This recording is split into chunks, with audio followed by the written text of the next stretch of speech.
gentlemen, step right up. Greetings and welcome to Old Drunken Discography, where old friends and fans come together to BS, argue, occasionally agree, and discuss a musical artist. This week's musical artist is Aerosmith. I picked them. I'm Jason. Last week, who did we do last week? I can't even remember. It's been so long. Poison. Poison was Bill the last picked one. Poison. Yeah, that was the last one we did. That's right. And the week before that, Tim picked Ghost. And next week, it's Tim's pick. And we got some Red Hot Chili Peppers. That's right. Yep. So stick around for that. Like, subscribe. I'm just filling out time because we got to talk about Honkin on Bobo, and I don't know if many people are going to have much to say about that. So, all that out the way, yada, yada, yada. Honkin on Bobo. I could start this one because I definitely remember when this was released. And people were saying it was like a return to form, blah, blah, blah. I think this was also the one you could only buy at Walmart, right? That I don't remember. It was either this one or the next one. But they had one where it was like a Walmart-only release. But this one was just like the blues cover album. And when it came out, people just trashed it. Like St. Anger levels of backlash against this thing. So I remember listening to it because I love when albums are trashed like that. And, I remember hearing it back then and thinking, okay, yeah, it's fine.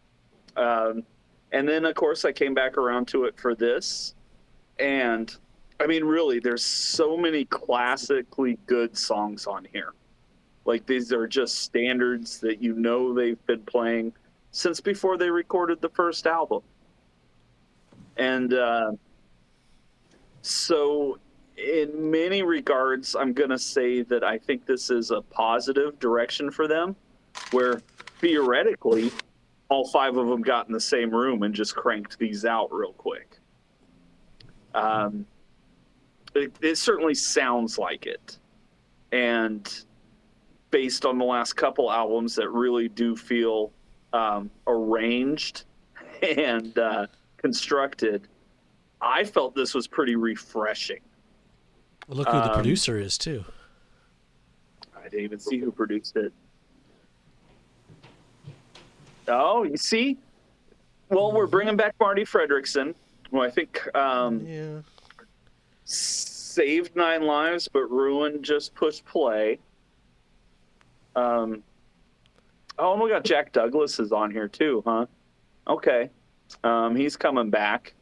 So in many regards, I think that this, because I mean, really, how deep are we into this discography? And we've been saying it since the first album. They're basically just a blues bar band. Do they do it really well? Yes. Do others do it better? Yes. But they do it well. And I think, especially at this point in their career, obviously they don't have to record anything. But I mean, who doesn't love Roadrunner? Who doesn't love Eyesight to the Blind, or Baby Please Don't Go, or You Gotta Move? These are just classic songs that are the foundation of, modern music of the 20th century and beyond. So yeah, I think that this is a really a pretty surprisingly good album that has a lot of energy and great performances. It's a cover album. It's not necessarily like Aerosmith full on, but at this point in their career, I don't even think that's what I want. So yeah, I'm actually kind of all for this album. Bill, what about you?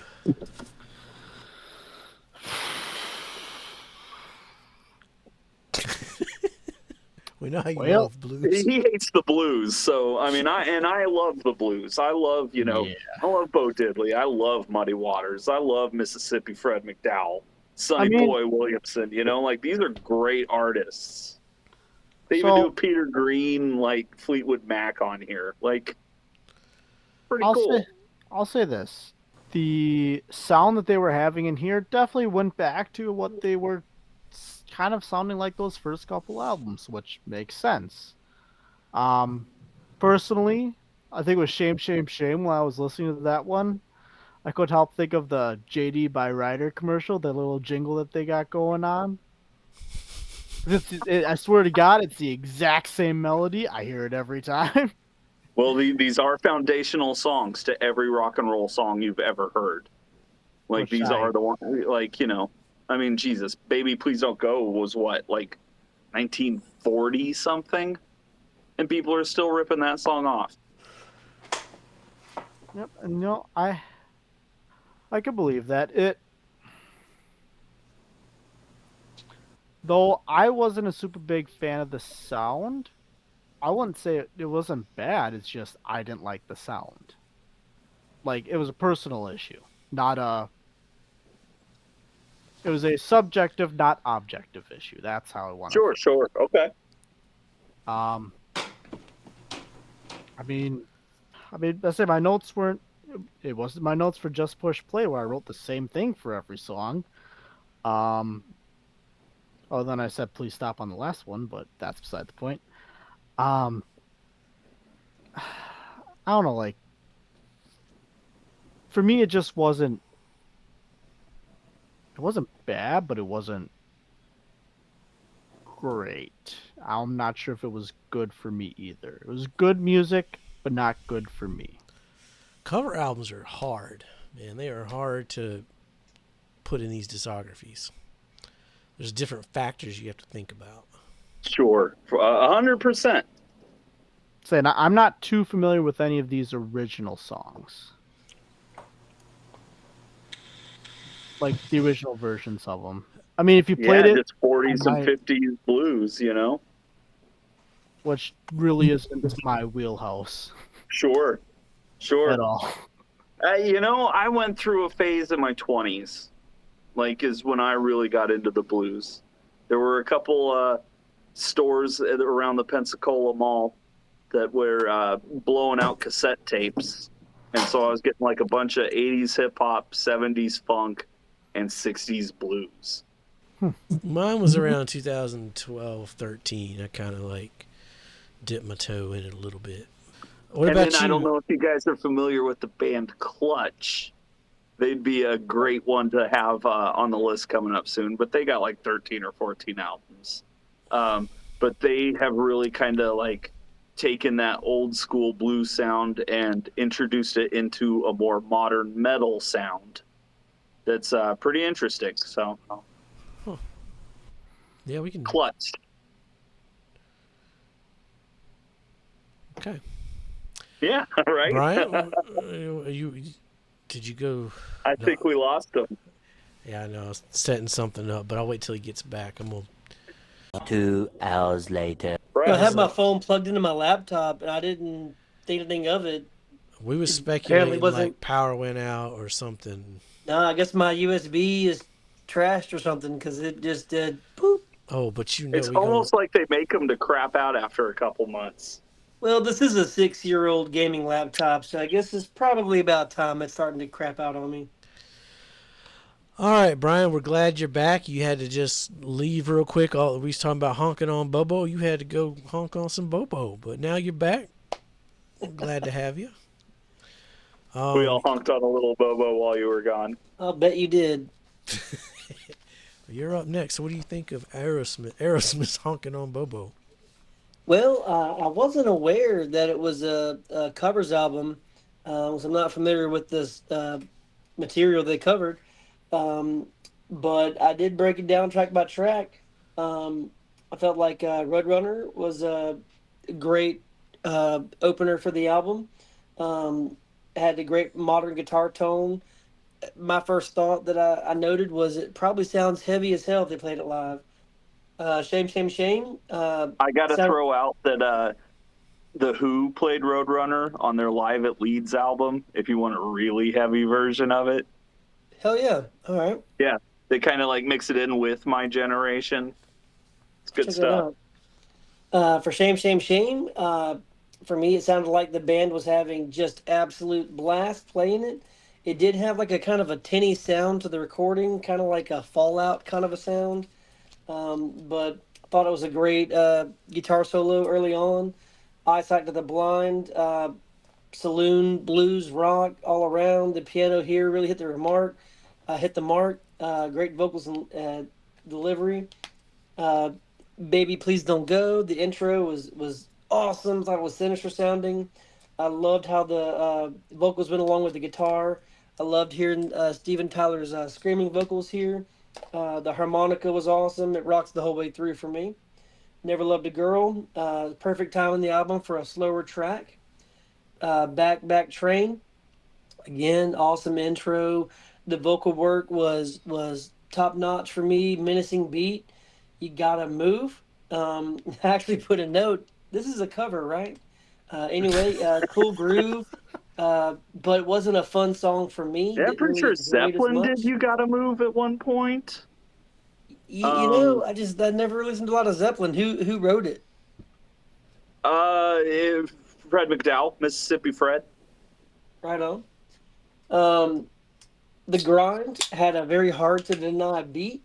All around great track. The Grind was my favorite track from this album, but I will say it did get kind of repetitive. That's the one original song on the album. That's the one original. Okay, well that's tracking. I'm ready. Had some really cool feedback in the beginning. I like the really eerie sound the guitars made. Made for a great setup. I loved how the slide guitar sounded. The wah pedal. I'm pretty sure it was a wah pedal. Sounded really good. I love the mix in the song here. Temperature. That was my runner-up for favorite track on the record. Had a really good jam going. Good harmonica. Stop Messing Around. I guess ironically I put standard blues rock, done well, but also repetitive. So that kind of tracks that it was a blues standard. And then Jesus in the main line. I really enjoyed the slide guitar and harmonica, and they sounded great together. And I don't know who was doing the other vocals. It sounded like a female vocal lead, but it was pretty good. It was like a southern gospel almost type feel. That was Tracy Bonham. You guys remember her? Yep. I don't. No, actually. She had a couple hits in the 90s. Yeah. Yeah. Overall, this was a fantastic record. Loved it when it came out. I've loved it every revisit over the years, and I loved it a whole new way here recently listening to it for this podcast. I just thought it was a really, really good album. It Bill that mentioned like almost like a return to form, like the early 70s Aerosmith, which makes even more sense now that I know it was a cover album of mostly cover album of blues favorites of theirs. I really liked everything about it. I had a good time listening to this album. All right, that is super interesting. I'm glad I don't have to rank this pick who guessed this one. All right, Honkin' on Bobo. Roadrunner. Damn, that was actually pretty good. The drums were interesting. It's hard to mess up a Bo Diddley song, though. You got to work really hard to fuck that up. Shame, didn't mind it. Eyesight, you can tell they're having fun. I dug it. Same with Baby Please Don't Go. There's a couple annoying parts, but, you know, overall. It's not the best version of Baby Please Don't Go, but it's a solid version. Yeah. Never Loved a Girl, slow and bluesy. It's a good track 5. Back Train, this sounds like Joe Perry, not whatever that shit was on Just Push Play. You Gotta Move, that riff is played to death. Like just everywhere, you know. That's one of those, like Tim said, it's just ingrained in everything. The Grind, the one original song. It still has our good old buddy Marty as a co-writer. Yeah. And you can tell what part of the song he wrote. Like, he wrote that chorus. Because the rest of it sounds like Honkin' on Bobo. But that chorus comes in sounding like old Marty. I'm ready. It's fine. Temperature, the whole album just makes you want to watch Roseanne or The Connors. Stop Messing Around, it's fine. Joe sounds like he's having fun. Jesus on the Main Line, it's got some Hangman Jury vibes going on it. Very Southern gospel. I liked it. The production's great. The songs are great. But do we really need it? It's a covers album. That It's is hard. the argument, right? It's like the songs are good. Production, the performance is great. But it's a covers album. So ranking is going to be hard. I will say top tier album art. You got the logo on the harmonica. I mean, you got the lipstick, velvety maroon. Good album art. Got a honk on that Bobo. Honking on that Bobo. Where the fuck did I put it? And so who is up to a guess on this one? I think you are. Yeah, I was afraid of that. Yeah, Tim. I think it's your turn. Okay. It's your turn to rank. So, let me get a little picture here.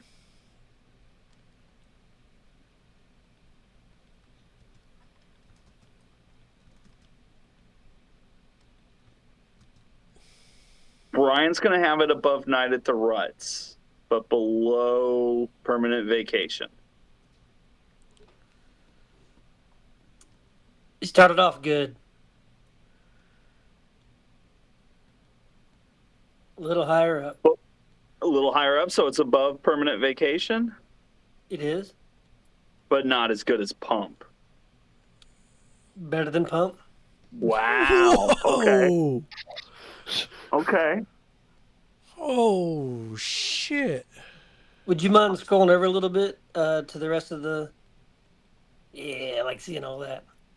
Yeah, I don't think you're going to like it more than Get Your Wings. Is it Breaking the Wings?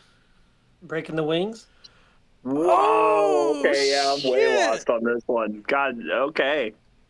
I'm just going on what I heard, what I thought when I heard it. You know what I mean? Sure, When- sure. So then did it move into your second place? I will say it's not in the attic. Okay. Okay. So it's right here, number 4. We'll go higher than Toys in the Attic, Oh. right after Rocks.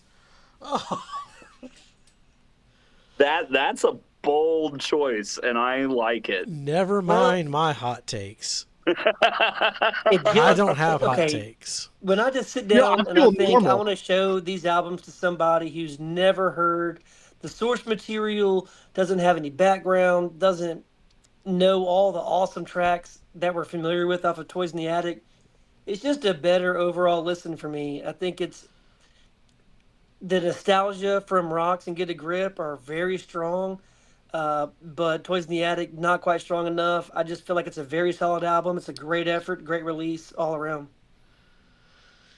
I mean, I don't disagree with you.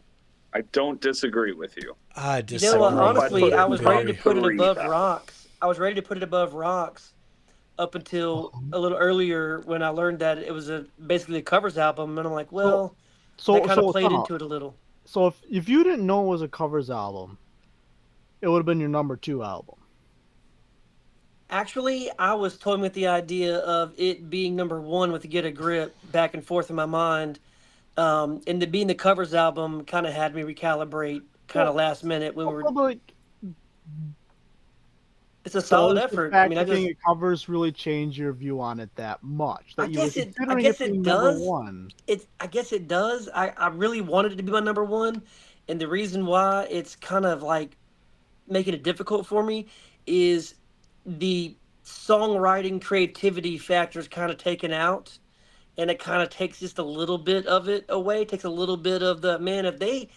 I'm sitting here listening to this thinking like, man, these guys got down to business and wrote some just awesome blues songs, and they didn't give a shit anymore about rapping on records and trying to, oh, can we go on a tour with Korn or whatever. They didn't give a shit about MTV anymore. I think Tim mentioned they don't have to make any more albums, right? And so all that Correct. together, it's like, man, they put this shit out. This is great. This is their best, but it being a covers, album, kind of like, okay, it's still really good, and I think it's it merits a number 3 spot.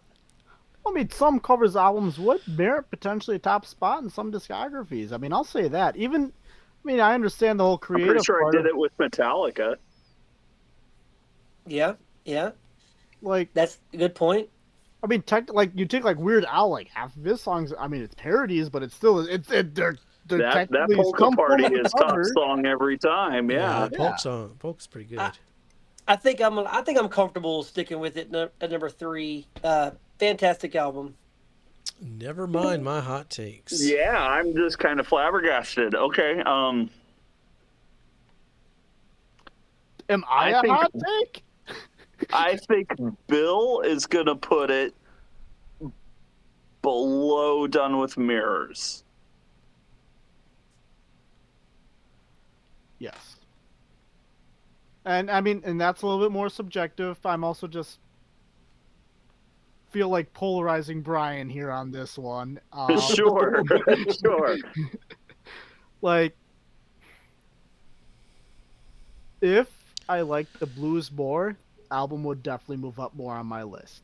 I'm not a big blues guy. I thought Done with Mirrors, I mean, it wasn't good, but I thought it was a little bit better. I just wasn't a fan of the whole solid blues album the whole way through. Regardless of it being covers or not. I didn't actually know it was covers. I just didn't like it. I know. I it think was covers. Jason's gonna put it in between. What is that? Just Push or 9 Lives and Draw the Line. Oh no. I'm the opposite of Bill. I knew it was covers going in. And they're great. But I really weigh songwriting a lot. So you got it below Done with Mirrors, but above Rock in a Hard Place. He's got it below Rock and a Hard Place. Yeah, I'm putting it below it.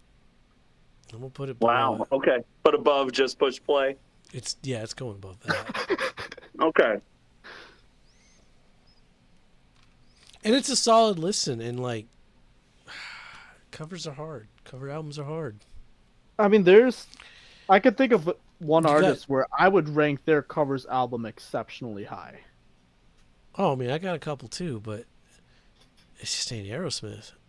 Like there's If multiple you- things at work here. There's nostalgia playing into it. There's cover albums playing into it. It's tough between these I three. mean, here's the thing, right? With this album, if you These played it four. for me, I would not have been able to guess it was Aerosmith. I just wouldn't have been able to. So I that's mean, it. you tell Steven Tyler singing though. Like he's Yeah, got a but could just distinct. Steven Tyler go off and doing something with Steven Tyler by himself. Well, he did that with country. Which I have that story on the next album. But for this album, for Tim's pick, I'm going to line up Draw the Line. And I'm going to put this in between Night at the Ruts and Permanent Vacation.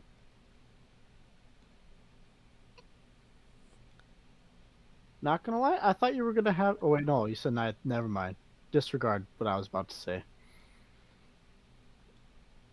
You're gonna put it above, right here. No, Above One more. One more. Right there. Oh wow. That's where I figured you were gonna have it. You're gonna have it somewhere up there. It sounds pretty good. And I do like a lot of these songs I just like, and it doesn't matter who plays them.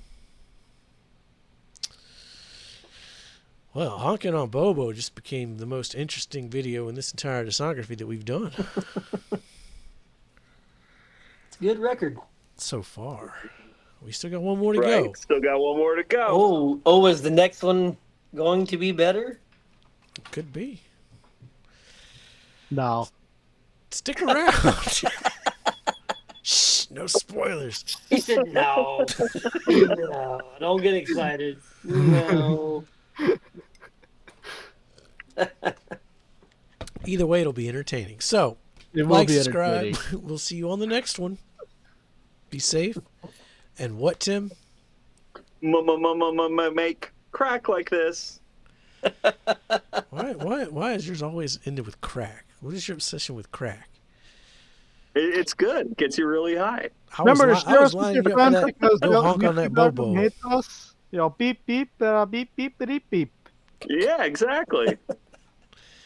And then you go a little woo, and then a little whoop, whoop, whoop, whoop, whoop, and then it's all, and then you're ready to go again. How could a kiss like that knock me flat on my ass?